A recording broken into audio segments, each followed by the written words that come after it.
Hai, mari kita membahas saham dari perusahaan Surya Toto Indonesia (TBK) dengan kode saham TOTO. Sebelum mulai jangan lupa untuk subscribe dan like ya agar tidak ketinggalan analisa saham terbaru. Pertama kita akan mulai membahas laporan keuangannya. Kita akan mulai dari menganalisa penjualan dari perusahaan TOTO ini. Dari segi pertumbuhan, jika kita bandingkan dengan tahun sebelumnya, penjualan perusahaan ini pada Q3 2021 sebesar 1,78 T mengalami kenaikan sebesar 17,4% menjadi 2,09 T di Q3 2022. Ini merupakan tanda yang baik, apalagi jika perusahaan dapat mempertahankan kenaikan revenue atau penjualannya. Pertumbuhan penjualan tahun ini sebesar 17,4%, mengalami percepatan pertumbuhan jika dibandingkan rata-rata 3 tahunannya yang sebesar 0,9% per tahun. Setelah membahas revenue atau penjualan perusahaan TOTO ini, kita akan lanjut membahas net profit atau laba bersihnya.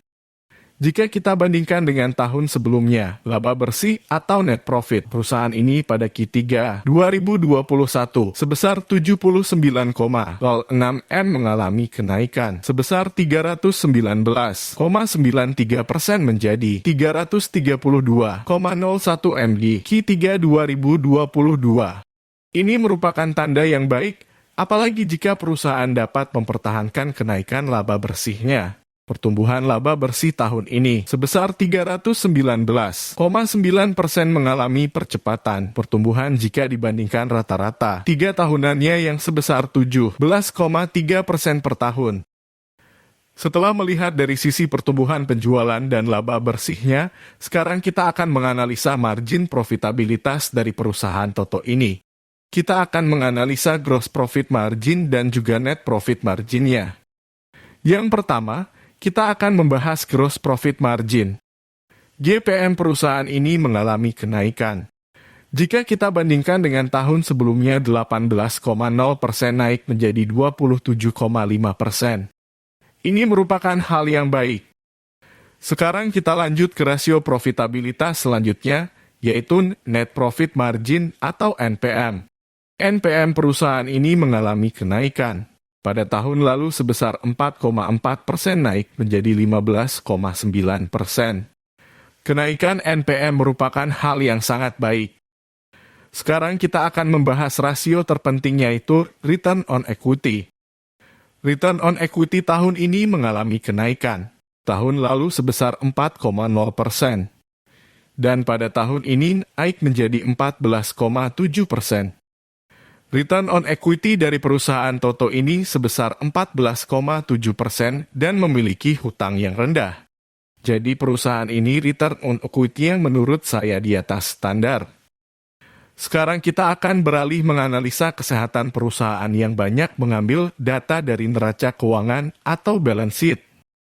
Dengan mengetahui kesehatan perusahaan, kita akan menjadi lebih tenang nyaman karena kita tahu bahwa perusahaan ini sehat dan jauh dari masalah atau kebangkrutan.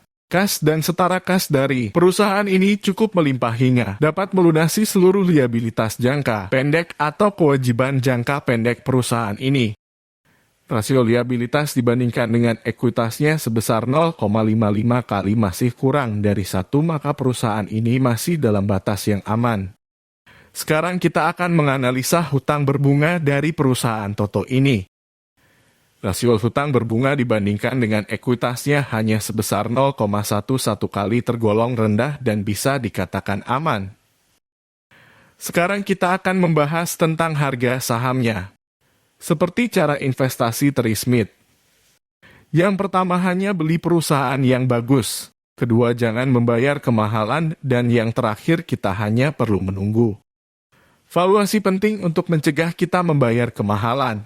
Menurut saya harga wajar perusahaan ini adalah 343 dan saat ini harganya ada di 270 sehingga memiliki margin of safety sebesar 21%. Saat ini margin of safety tidak terlalu besar. Saya akan mencari minimal 30%. Video ini bukan rekomendasi untuk membeli dan menjual sahamnya dan data yang disampaikan bisa saja salah. Jadi jangan malas untuk dicek kembali dan jangan lupa untuk subscribe dan like ya.